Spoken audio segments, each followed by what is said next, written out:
ಆತ್ಮೀಯ H16 news ವೀಕ್ಷಕರೇ, ನಾನು ನಿಮ್ಮವ MI ಅಥವಾ ಮಲ್ಲಪ್ಪ ಜೋತಾವರ್. ಆತ್ಮೀಯರೇ, ಒಂದೇ ವೇದಿಕೆಯಲ್ಲಿ ನಮ್ಮ ಪಂಚಮಸಾಲಿ ಪೀಠದ ಗುರುಗಳು, ನಮ್ಮ ಪಂಚಮಸಾಲಿ ಪೀಠದ ಗುರುಗಳಾದಂಥ ಬಸವರಾಜ್ ಬಸವಜಯ ಮೃತ್ಯುಂಜಯ ಸ್ವಾಮೀಜಿ ಜೊತೆಗೆ ನಮ್ಮ ವಚನಾನಂದ ಸ್ವಾಮೀಜಿ ಅವರು ತಮ್ಮ ಮುನಿಸನ್ನು ಬಿಟ್ಟು ಒಂದೇ ವೇದಿಕೆಯಲ್ಲಿ ಕೂಡಿದ್ದಾರೆ ಅನ್ನುವಂಥ ಒಂದು ಸುದ್ದಿ ಬಂತು.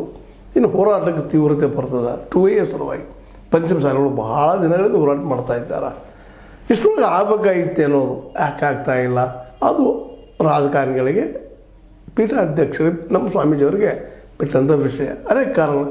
ಹೌದು, ಪಂಚಮಸಾಲಿಯಲ್ಲೇ ಬಡವರಿದ್ದಾರೆ, ದುಡ್ಡು ತಿನ್ನುವಂಥವ್ರು ಇದ್ದಾರೆ, ಕಡಿಮೆ ಭೂಮಿ ಇದ್ದಂಥವ್ರು ಇದ್ದಾರೆ, ಲಾಭ ಇಲ್ಲದೆ ಬದುಕುವಂಥ ರೈತರಿದ್ದಾರೆ ಸಾಕಷ್ಟು. ಪಂಚಮಸಾಲಿ ಅಂದರೆ ರೈತ ಸಮುದಾಯದವರು. ಉತ್ತರ ಕನ್ನಡದಲ್ಲಿ ಪಂಚಮಸಾಲಿ, ದಕ್ಷಿಣ ಕನ್ನಡದಲ್ಲಿ ಒಕ್ಕಲಿಗರು ಅಂತೇಳಿ ಡಿವೈಡ್ ಮಾಡ್ತೀವಿ. ಸ್ವಲ್ಪ ಏನೋ ಚೇಂಜ್ ಇರ್ತಾವೆ. ಆ ಮಾತ್ರ ಜಾತಿನೆಲ್ಲ ಇಲ್ಲ.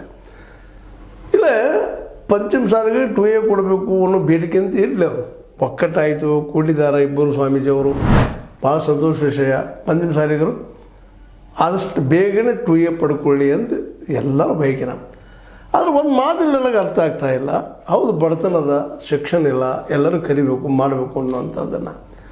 ಮತ್ತು ನಮ್ಮಲ್ಲೇ ಪಂಚಮಸಾಲಿ ಅಂದರೆ ರೈತರು ಸಾಕಷ್ಟು ಪ್ರಮಾಣದಲ್ಲಿದ್ದಾರೆ. ರೈತರಲ್ಲಿ ಮತ್ತು ಜಾತಿಗಳು ಬೇರೆ ಇರ್ಬೋದು, ಆ ಮಾತು ಬೇರೆ. ಆದರೆ ರೈತರದ ಒಂದು ಸಮುದಾಯ ಇಲ್ಲ, ಅವ್ರದ್ದೇ ಒಂದು ಸಂಘಟನೆ.